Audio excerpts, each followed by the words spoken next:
to Italy, a country that people claim has the best food in the world. But there is one man who believes he has something better. Oh! Meet Vito Catafo, a restaurateur who is heading to Italy with his fiancée Margherita to embark on one very risky venture. I'm going to open a British restaurant in Italy. If Vito is taking his British food to the Italians, he has his work cut out. English food is no good. Concrete food, really. God save the Queen. He's on a mission to change their minds. He's travelling across the UK to find the best British produce to serve to the Italians. Great Britain takes over! 12 long months have passed since Vito began his quest. He's had 2 failed attempts in the north of Italy. I mean, you might as well have a tea shop. So he's returned to the bosom of his family in the south. This week, Vito's in Gloucestershire, meeting some prime porkers that will make his sausages go off with a bang. It just got splashed by the mud! I got mud all over me! Back in Italy, he's testing British sausages on some discerning Italian diners. Sausages were so good. And negotiating hard at the business table. 80,000 euros. Cash. If it works, it's going to work big time. If it doesn't, it'll go down the tubes.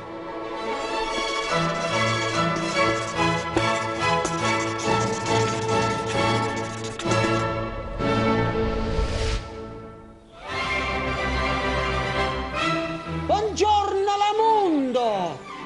Vito has returned to his birthplace of Benevento in the south of Italy. With the help of his family, he's found an amazing property in the heart of the countryside. Vito is head over heels and full of plans. It's going to be a medieval theme. I want that, you know, the wenchness, the style, and that English raunchiness that I call it. At last, Vito's dream of a British restaurant with British produce is on track. But you know what they say about best laid plans. Vito knows his building is restricted by Italian law to sell local produce. He thought that with the help of his family and a bit of schmoozing, he could get permission to serve British food. But his skillful negotiations fell on deaf ears. He's told he can only supply 15% of his produce from outside the region, making his British restaurant impossible. Benevento being my hometown, I thought was going to be the ideal location to put together the restaurant and, more important, bring the family together. It wasn't to be. We had to step away. And with that, Vito's dream of an idyllic life with his family back in his hometown is crushed.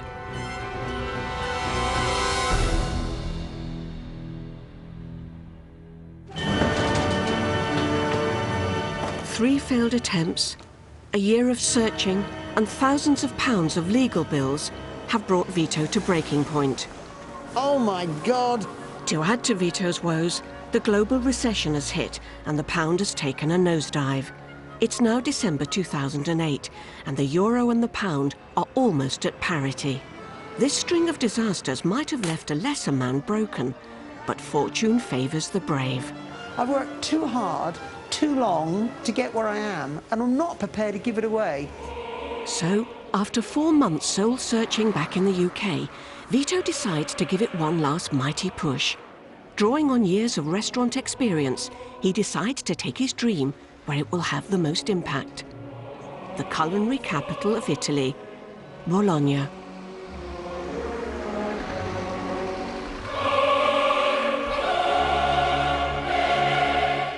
Bologna is recognised as the food capital of Europe, certainly possibly the world. That is a plus, and I love the idea of competition, because the more competition, the better. The Bolognese people are very curious about new restaurants or new concepts, and I think they'll try it. Vito better hope he's right. Competition is fierce in this most prestigious of Italian cities. Bologna is the wealthy, well-fed capital of the Emilia-Romagna region, smack in the heart of Italy. It is known as La Grassa, the fat, and is famous for Parma ham, bologna, Parmesan cheese, and Bolognese sauce. Italian diners will come from miles around to eat in its highly revered restaurants. Vito thinks he's discovered the perfect property. He and Margherita have come to look at Osteria Galliera, a 100-seater fish restaurant in a prime location in the busiest part of town. Needs a lot of work doing to it. But yes, first impressions, it's very workable. So we can have a look at downstairs? Yes, of course. Let's see what the Italian quality is like here, shall we? Ah! That's more typical, like osteria. The restaurant is split over 2 levels, with a vaulted ceiling dining room upstairs and the kitchen and smaller eating area downstairs. It's been closed for the last month and has fallen quickly into disrepair. The restaurant is now a bit rough around the edges and has some unwelcome diners. All this is reflected in the price of just €90,000, about £90,000. It would send most buyers running a mile, but in the recession, Vito's looking to snap up a deal. Can we have a look at the kitchen? My impressions, it's very tatty. It needs some work doing to it. I need to have a blank sheet of paper and start again. But I can do it. It's all doable. It's tired. The man's just let it go. But that's what happens in business. People let things go. One man's meat is another man's poison. So I'm looking at this as the advantage. But it needs sorting. It needs sorting to my standard. And it can be done. And it will be done. I can see this being a fantastic operation. You've just got to go about it the right way.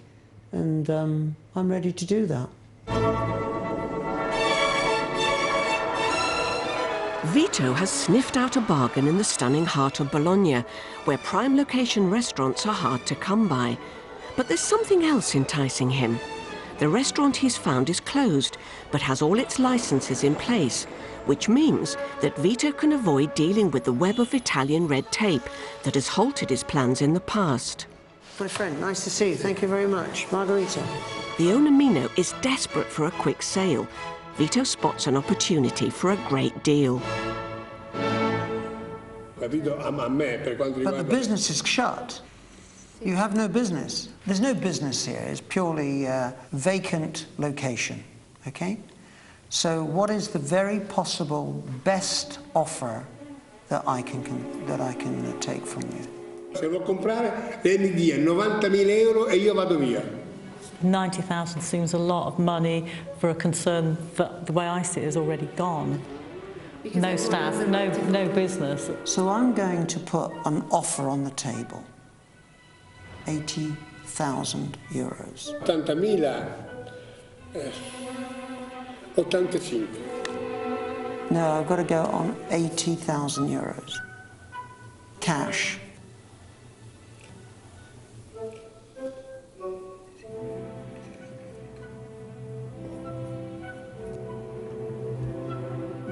Vado via, ok, va bene, ok. Pleasure, thank you. Sì, sì.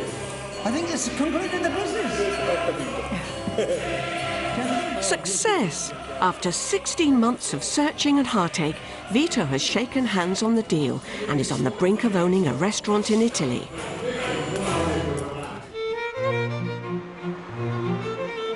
Vito has kept his dream of a British restaurant alive, and he and Margherita are in a jubilant mood. But before he celebrates too much, Vito has to find out if his grand plans will work. Hey, good morning. Good morning. I'm Luca. Nice to The very next morning, he calls in local architect Luca Drago. So, what is this place? What are you doing here? The idea is... Vito has a dream to turn Italian shabby chic into his British master plan. If you think of the British Isles, cold, raining, Okay. and inside you have a warm fire. Yes, with the the log wood. fire, Yes. A warm place, a warm environment. Very much so. Okay, I got your Good. theme. No. Everything seems to be on track. He's already planning fixtures and fittings. But Vito has a huge problem he wants Luca to look at. Now, I'm very concerned about this area, and I want your professional opinion, because as you can see, we've got a major problem with the damp in this corner here. We got water coming in, humidity, so we gotta do an extensive job here. It's serious? Yeah, it is. This is a common problem in the centre of Bologna, as the streets are crisscrossed with rivers that run under the buildings. same old problem. It's been bodged. The meeting with Luca, the architect, has set alarm bells ringing. I'm very concerned about the structure of the building. There's rising damp. There's an awful lot of work to be done into in the building itself. I'm not going to throw good money after bad. So we're going to have a chat with the owner. He's waiting for us. I think it'll come down to price, as it always does. So despite already shaking on the deal, Vito's looking to negotiate a discount. But he's about to be given a lesson in Italian business etiquette. So where are we now? La situazione è quella che io ho stretto la mano al signor Vito. Quando do la mano, come mio babbo diceva sempre, quando tu fai degli acquisti, delle parole che sono chiare, ci si fa la stretta di mano. Margherita, I know you've got some comments. What I'm saying now, it's too late. You can't offer less now, you shook on it. But Vito is not going to be pressured into feeling guilty and pushes on regardless. The price that I've got in my head would be 74,000 euros. Io ho detto, vi dico, la mia parola che vi ho promesso a darvela da 80.000 euro, io ve la mantengo. But Signor Mimo, I'm like a fish. You have caught me. If you want to lose me, if you want me to go, I go. Ma non posso, ma 80.000. After half an hour of arguing, neither of them are willing to back down. Quite the reverse. Chiudiamo e se ne andiamo tutti in ferie. Signor Mino has had enough. Could Vito be about to lose his restaurant for the 4th time? Don't do this. He knows if he does close the deal, he'll have to serve the Italians the best food Britain has to offer. So next, he'll be heading back to the UK on a mission to discover the best British bangers. The Italians don't have sausages like this, and that could be a winner. Then he'll try and convert some of the toughest customers yet. But even the best menu won't save him unless Vito's lawyers can close the deal on the restaurant. I know English, because in England, I know what to do. Better that I will do, personally.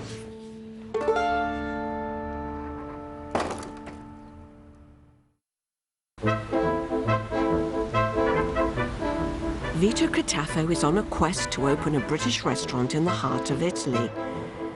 He has an offer on a restaurant in Bologna, but negotiations are hanging by a thread. If Vito gets the restaurant, it will all be for nothing if he doesn't find great British produce to win over the Italians. He's already discovered the finest cheddar and award-winning beef. For a young man, you know a lot about meat, don't you? And today, he's in search of the great British banger. Over 5 million people in the UK eat sausages every day, and 86% of those sausages are pork.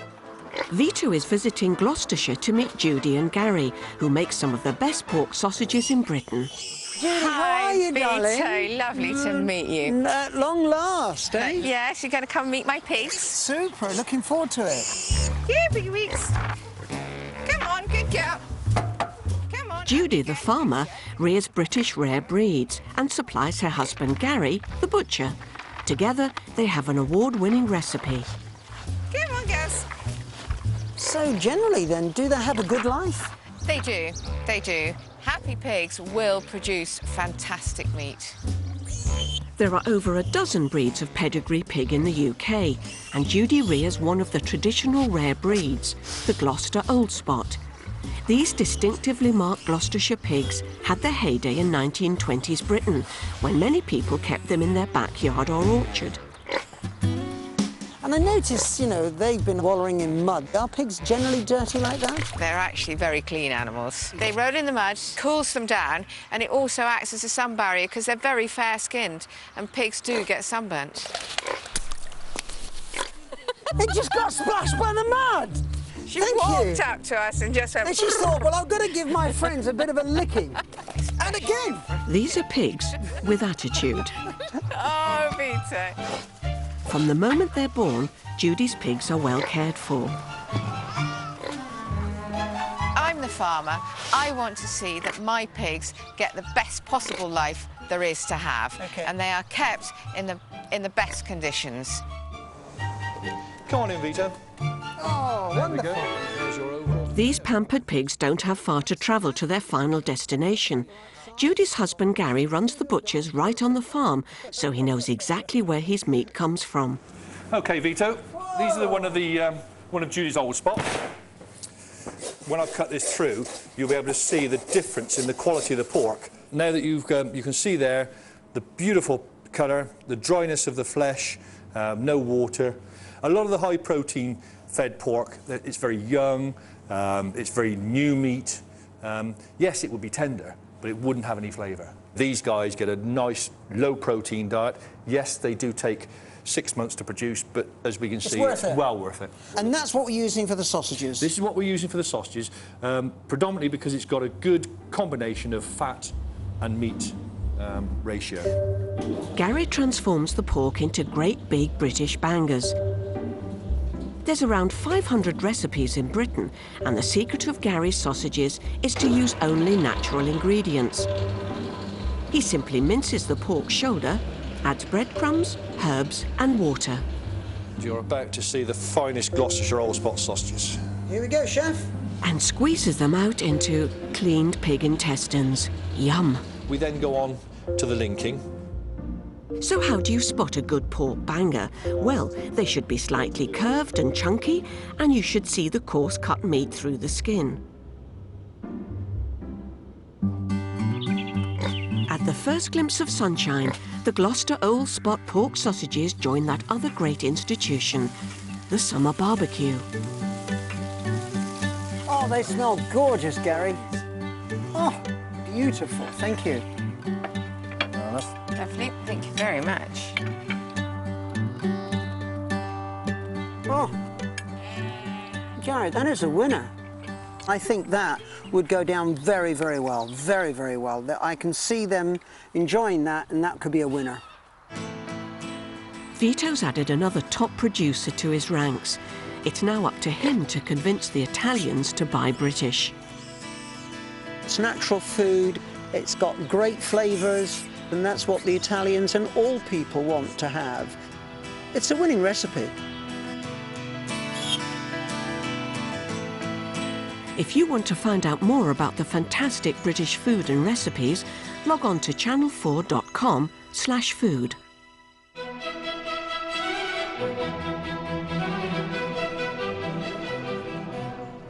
In Italy, Vito is brimming with confidence.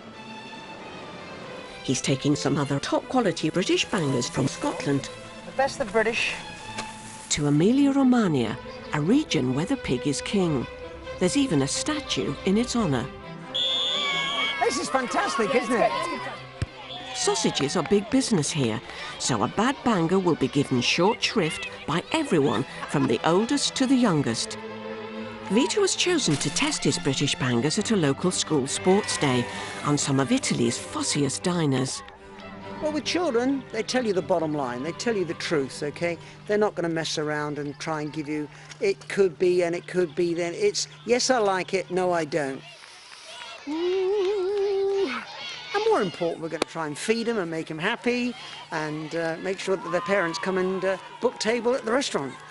Food is a central part of family life in Italy.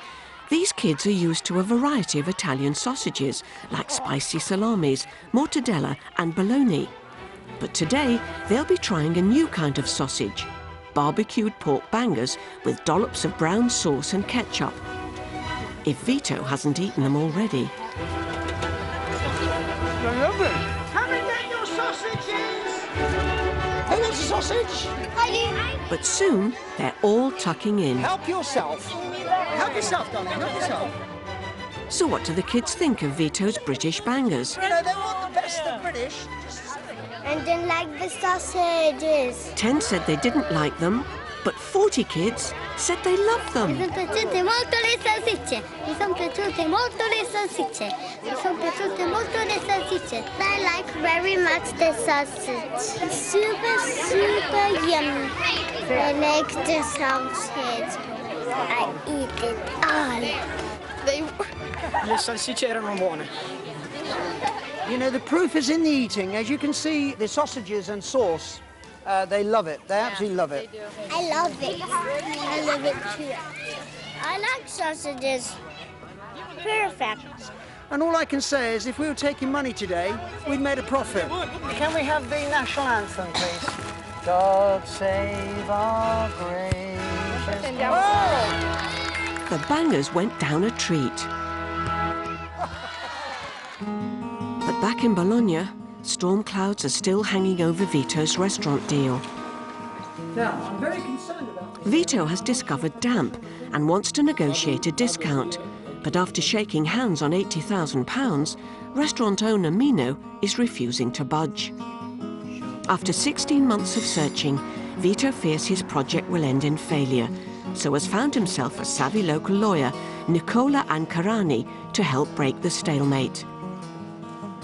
This gentleman here understands the mentality of Bolognese people. And is it money, or is it because, you know, yesterday... It's only money. It's money. They love to say that it's not a money problem. Okay. It's not a problem. Okay, fantastic. And also, we shook hands on 80,000, but there was doubts put into my mind. How important is shaking the hand? Nicola's silence speaks volumes. Do I go direct to Mr. Mimo and negotiate myself? What works best? You know, I know English, because in England, I know what to do, but in Italian, you know, I don't know, maybe if you get a... I told you one thing very simple. It's better that I will do.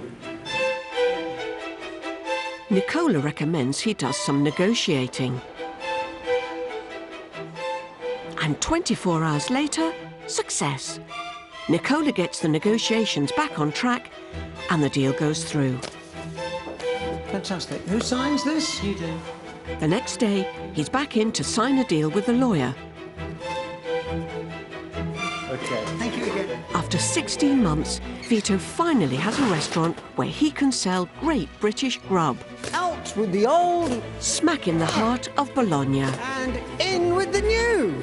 It's time for Vito and Margherita to cross the threshold as owners for the first time. Stop messing around.